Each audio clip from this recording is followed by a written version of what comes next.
I still remember the sound of the rain that night. It wasn't soft, it wasn't romantic.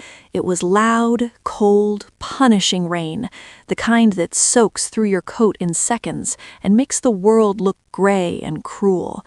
I was standing at my kitchen window, drying a plate, when my phone lit up with my daughter's name. "Mom." That's all she said at first. And I knew.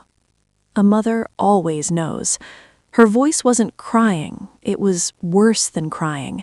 It was small, like she was trying to make herself disappear. "Are you okay?" I asked, already grabbing my keys. Silence.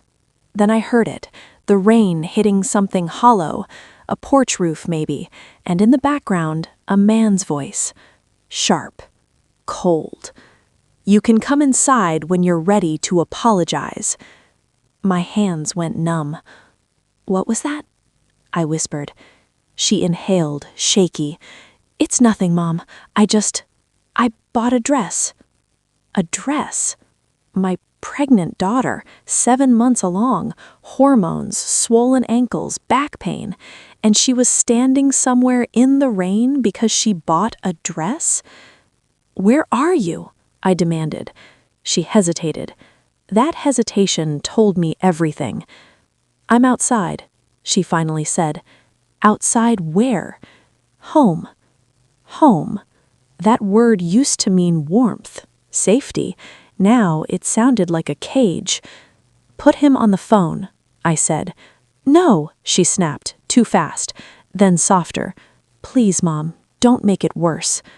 Make it worse? I felt something inside my chest crack. "Are you standing?" Another pause. "Yes." "In the rain?"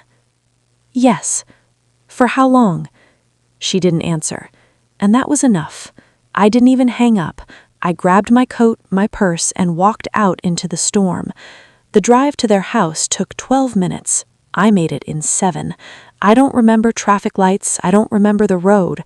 I just remember my heart pounding so hard I thought I might black out. When I turned onto their street, I saw her immediately. She was kneeling on the front lawn, pregnant, her hands resting awkwardly on her thighs, her dress plastered to her body, hair soaked and clinging to her face.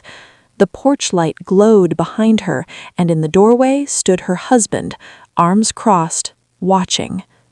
Watching. Like she was a lesson, like she was property. I slammed my car door so hard it echoed down the street. He didn't move. I walked up the driveway slowly, deliberately, rain soaking me, but I didn't care. She looked up when she saw me. "Mom," she whispered. Her voice broke this time. I stepped onto that lawn and crouched in front of her. "Stand up." She shook her head slightly. "He said I have to stay until I understand what I did." I felt something dark and ancient rise up inside me. I turned my head toward him. What exactly did she do? His jaw tightened. He didn't step off the porch. "She disrespected me," he said, calm, controlled. "We agreed to a budget." "For a dress?" I asked. "For our family," he corrected. I looked back at my daughter. "How much?" She swallowed. $230. $230. I stared at him. "You're making your pregnant wife kneel in a thunderstorm for $230? "It's about principles," he said. Principles. The rain ran down my face, mixing with heat from my skin. I could feel my pulse in my throat. "She embarrassed me," he continued. "She thinks she can just spend money without asking." My daughter whispered, "I used my own card." His voice snapped. "It's still my house." There it was. My house. Not our house. Not our marriage. My house. I stood up slowly. "You tell her to stand up now." He looked at me like I was an inconvenience. "This is between me and my wife." I walked up the steps until we were face to face. "No," I said quietly. "It became my business the moment you decided humiliation was a teaching tool." He laughed under his breath. "You always babied her. That's why she doesn't understand respect." And that's when I said it. I didn't yell, I didn't scream, I just looked him in the eye and said, "You have no idea who you just humiliated." He frowned. "What does that mean?"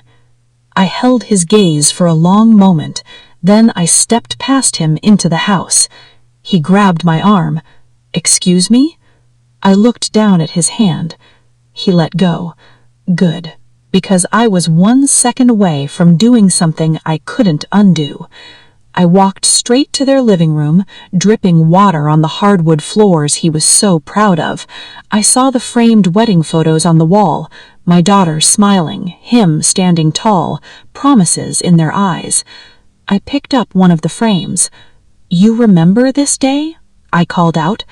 He stepped inside, irritated. "What are you doing?" "You promised to protect her." "I am protecting her from bad habits."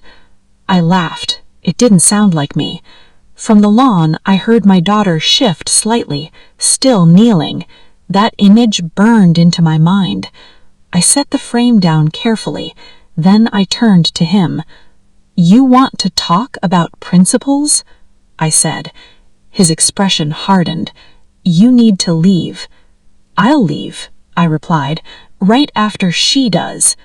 He scoffed. "She's not going anywhere." I smiled then, a slow, calm smile, and that's when I told him the one thing I'd been holding back for years. "You remember who paid the down payment on this house?" His face changed, just a flicker, but I saw it. "That was a gift," he said quickly. "Was it?" I asked softly.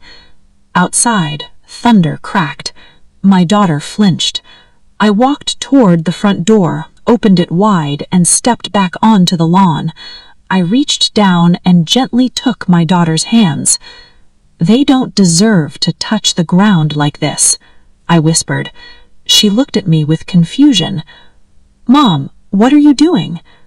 "Standing up for you." I helped her rise slowly. She winced, one hand instinctively going to her stomach. My heart nearly stopped. I wrapped my arm around her and turned toward the house. He stood in the doorway again. "You walk out," he warned. "Don't bother coming back." My daughter froze. Her whole body trembled, not from the cold, from fear. I leaned close to her ear. "Do you trust me?" She nodded faintly. "Then walk." We took one step. He laughed behind us. "You think she can survive without me?" I didn't turn around.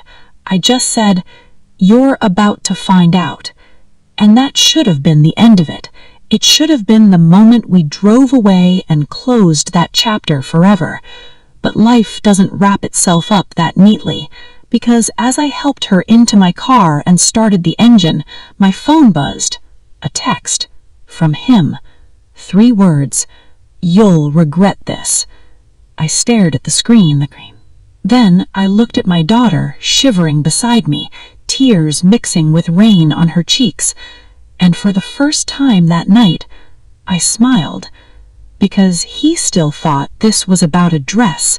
He had no idea what storm he had just invited into his life, and neither did she. I pulled away from the curb slowly, watching him in the rearview mirror, standing there, arms crossed, confident, certain he still had control.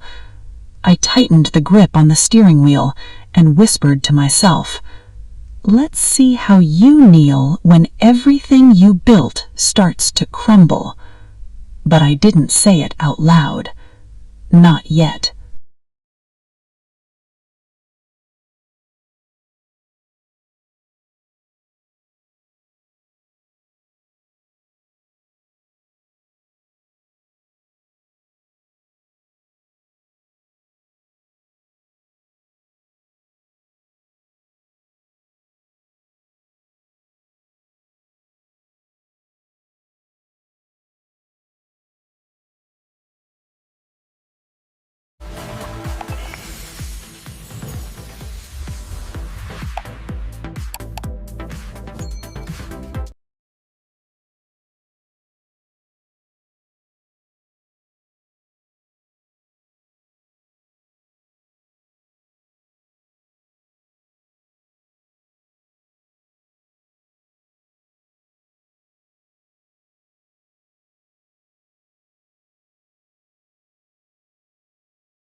The car heater was blasting, but she was still shaking, not just from the cold.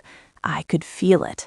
That deep, bone-level tremble that doesn't come from weather. It comes from being small for too long. I kept my eyes on the road. If I looked at her too long, I was going to lose it. She wrapped her arms around her stomach protectively. "Mom, I shouldn't have called you." I exhaled slowly. "You didn't call me for permission." She went quiet. Streetlights streaked across the windshield. The rain softened a little, but the storm wasn't done yet. "I embarrassed him," she whispered. I gripped the steering wheel harder. "By buying a maternity dress?" "He said we agreed to stick to essentials. And clothing that fits your pregnant body isn't essential?" She stared down at her hands. "That's what he said." I glanced at her briefly. Her cheeks were red from the cold, her lashes still wet. "When did this start?" I asked. She didn't answer immediately. That silence again, the same hesitation from earlier. "After the wedding?" I pressed gently. She swallowed. "After we moved into the house." Of course, the house.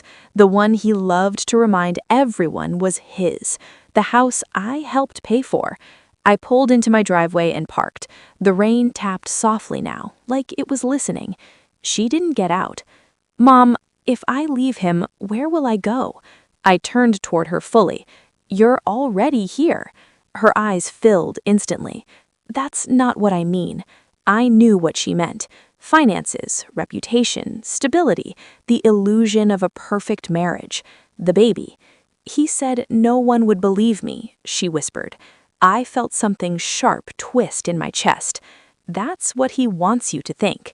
She looked at me confused. "Why would he want that?" "Because control works best when the cage is invisible." But I didn't say that. Instead, I opened my door. "Come inside. You need dry clothes." She moved slowly, like every step required permission. Once inside, I wrapped her in towels, sat her on the couch, and brought her warm tea. She looked smaller in my living room than she ever had before, like she'd left pieces of herself on that lawn. I knelt in front of her.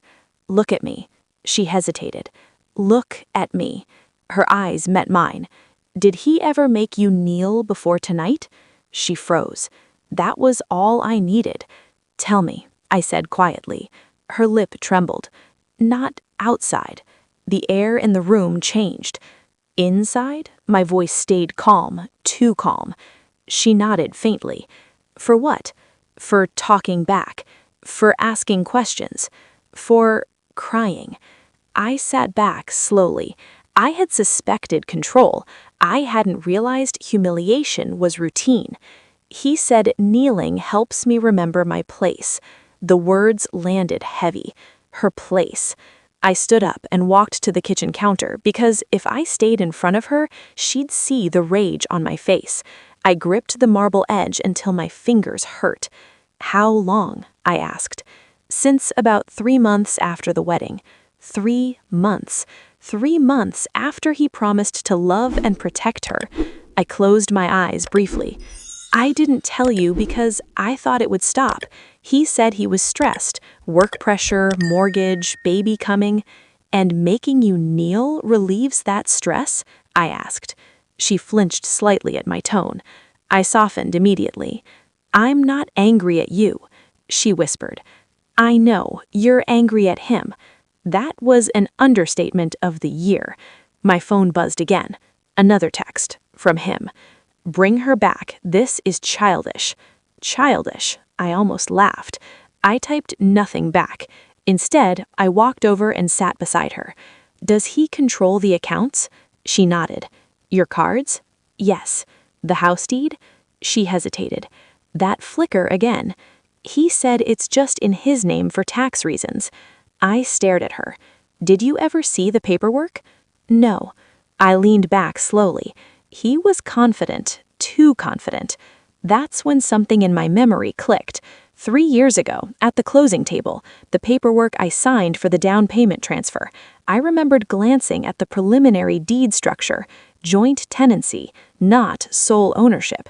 He had insisted it would be easier if he handled the filings afterwards. My lips curved slightly. Interesting. My daughter was watching me carefully now. What are you thinking? That maybe he's not as untouchable as he believes. Her brows knit together. I reached for my phone. Instead of texting him, I opened my email and searched an old contact, the attorney who handled the transaction. Still there. I hit call. It rang twice. Hello? Hi, it's me. A pause.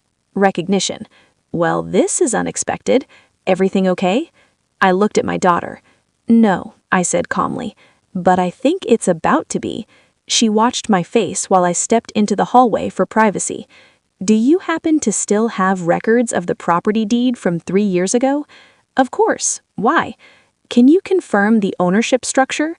Paper shuffling on the other end, keyboard clicks, then silence. And then, well, that's interesting. My fart didn't race. It slowed. Tell me. It was filed as joint tenancy with right of survivorship, both names. I closed my eyes briefly. Has it been modified since? Not on record. I smiled softly. Thank you, Daniel. I hung up. When I walked back into the living room, she searched my face. Mom? Whose name is on the house? I asked gently. She blinked. His. No. Her breathing changed. It's yours, too. Her eyes widened. That's not possible. He told me. He lied. The word landed between us. He can't make you leave legally. He can't lock you out. He can't remove you. She stared at me as if the world had tilted. I own half? Yes. Tears rolled down her cheeks, but these were different. Not fear, shock, relief, confusion.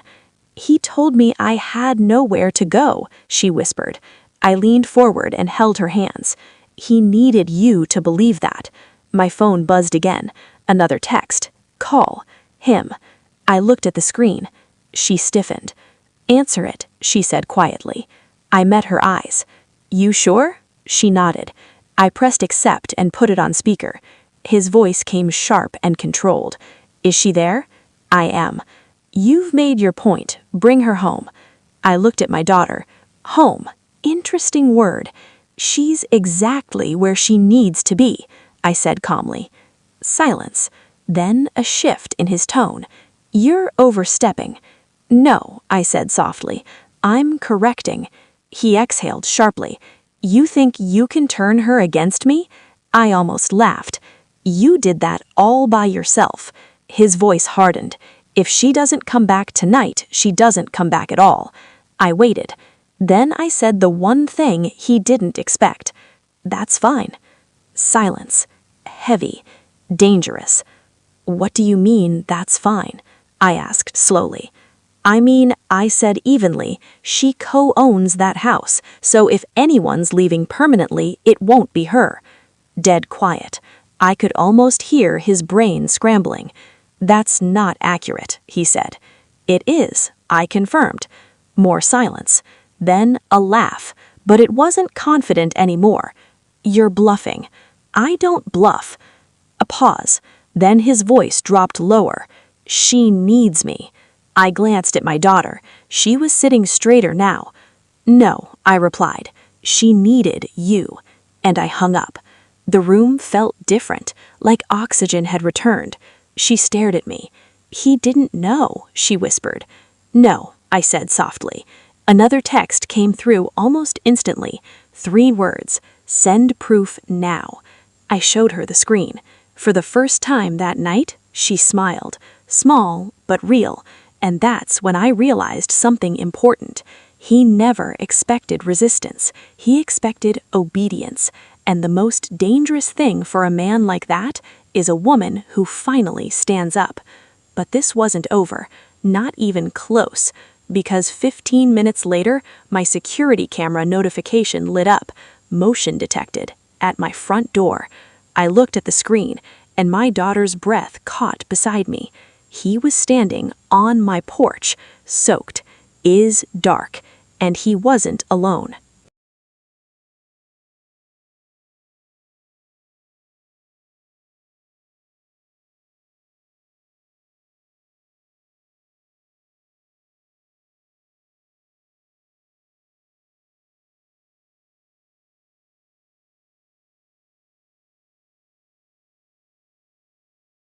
He wasn't alone. Standing beside him on my porch was his older brother, the quiet one, the one who barely spoke at holidays but watched everything. Rain dripped from their jackets as they stood under my porch light, shoulders squared like they were arriving for a negotiation, not a reconciliation. A negotiation. My daughter's fingers tightened around mine. "Mom," she whispered. "It's okay," I said calmly, though my pulse had started pounding again, not from fear, from anticipation. I stood up slowly. "Stay here." "No," she said immediately. "I'm done staying behind you." I looked at her, really looked at her. She wasn't shaking anymore. Her shoulders were back. Her hand was resting protectively on her stomach, but not in fear, in strength. I nodded once. "Then we face it together." I opened the front door. Cold air rushed in. He didn't say hello, didn't ask how she was, didn't apologize. He just stepped forward slightly and said, "We need to talk." His brother avoided eye contact. I crossed my arms lightly. "You're talking." He glanced past me at my daughter. "You embarrassed me tonight." She didn't look down. "You made me kneel in the rain," she replied evenly. His jaw flexed. That was discipline. The word hung in the air like poison. I felt my daughter inhale sharply, but she didn't break. His brother shifted uncomfortably. I tilted my head. "You brought backup?" "It's called family," he said. I smiled faintly. "Funny, you didn't seem to remember that word earlier." He ignored that. "This has gotten out of hand. She overreacted, you overreacted. Let's just reset." Reset, like humiliation was a software glitch. My daughter stepped forward. "No." He blinked. "No?" he repeated. "No," she said again, stronger. "You don't get to punish me, you don't get to threaten me, and you definitely don't get to lie about my own house." There it was. His mask slipped. Just for a second. His eyes flicked to me. "You told her?" "I confirmed the truth," I replied calmly. He laughed under his breath. "That deed can be fixed." His brother finally spoke. "It's not that simple," he muttered. We all looked at him. He cleared his throat. "Joint tenancy isn't something you just fix." The silence that followed was delicious. My son-in-law's confidence cracked just a little more. He straightened his posture again, trying to recover. "Fine," he said sharply. "You want half? Take half, but don't expect me to fund your lifestyle." My daughter actually laughed, a short, disbelieving sound. "You froze my card." His eyes darkened. "That's because you don't understand money." She took another step closer.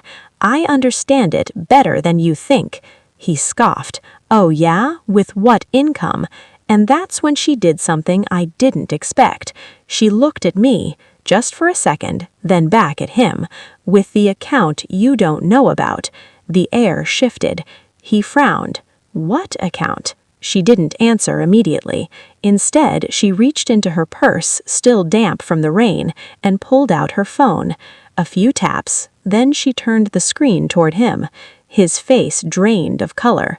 "What is that?" he demanded. "My savings," she said calmly, "from before we got married, and the freelance contracts I never told you about." He stared at the number. 6 digits. I blinked. Even I hadn't known that. "You lied to me," he said slowly. "No," she replied. "I protected myself." That one hit him hard. His brother let out a quiet whistle. "You've been working?" he asked her. "From home. Marketing consulting. Remote. Quiet." My son-in-law's breathing changed. "You said you were tired all the time." "I was pregnant," she said flatly. The silence was thick now. He looked smaller on my porch than he ever had before. "You were planning to leave," he accused. She shook her head. "I was planning to survive." That was it. That was the moment I saw it. The shift, the power dynamic he had relied on, gone. He looked at me again, desperate to regain control. You're turning her against her husband." I stepped forward slightly. "No," I said quietly, "she's finally turning toward herself." The rain started again, lighter this time. He looked from me to her, calculating. "If you walk away, don't expect joint custody to be easy." Ah, there it was, the final card. My daughter didn't flinch. "Try me," she said softly. He stared at her for a long moment, then something changed in his expression. Not anger, not confidence, fear. Because for the first time since I'd known him, he wasn't in control of the narrative. His brother placed a hand on his shoulder. "Let's go," he murmured. He didn't move. He was still staring at her. "You'll regret this," he said quietly. She tilted her head slightly. "I already regret staying." And that was the final blow. He turned abruptly and walked down my porch steps into the rain. His brother followed, but before getting into the car, he looked back at my daughter. "You deserve better," he said simply. Then they were gone. The street fell silent again, just rain and distant thunder. My daughter stood there for a long moment, then her shoulders dropped. Not in defeat, in release. She exhaled deeply. "I thought I'd feel scared," she whispered. "Do you?" I asked. She shook her head slowly. "No." We went back inside. I locked the door, not because I was afraid he'd return, but because something had officially closed. She sat down on the couch again, this time differently. Not small, not shrinking. She leaned back, one hand on her stomach, the other resting loosely at her side. "I'm not going back tonight." "You don't have to." "I might not go back at all." I looked at her. "You don't have to decide tonight." She nodded. Then she looked up at me with something I hadn't seen in months, clarity. "He never loved me," she said quietly. I didn't answer, because that wasn't something she needed from me. She needed to hear herself say it. My phone buzzed one last time, a message from him. Long this time, paragraph after paragraph. Blame, excuses, promises to do better. I showed it to her. She read it silently. Then she reached over and blocked him. Just like that. No dramatic speech, no tears, just a tap. Done. The rain outside finally stopped, and the house felt warmer than it had all night. She leaned her head on my shoulder. I should have left sooner. I kissed the top of her hair. "But you didn't leave alone." She smiled faintly. The storm had passed, but something told me this wasn't the end of the story. It was the beginning of a different one he never saw coming. And as I sat there holding my daughter, listening to her steady breathing, I realized something. He thought kneeling was power. He thought control was strength. But he never understood the one thing that changes everything: a woman who stops apologizing. If this story moved you even a little, if you've ever seen someone try to shrink a woman into silence, make sure you like this video, share it with someone who needs to hear it, and subscribe to the channel. Because sometimes the quietest moments carry the loudest revolutions. And trust me, this revolution, it's just getting started.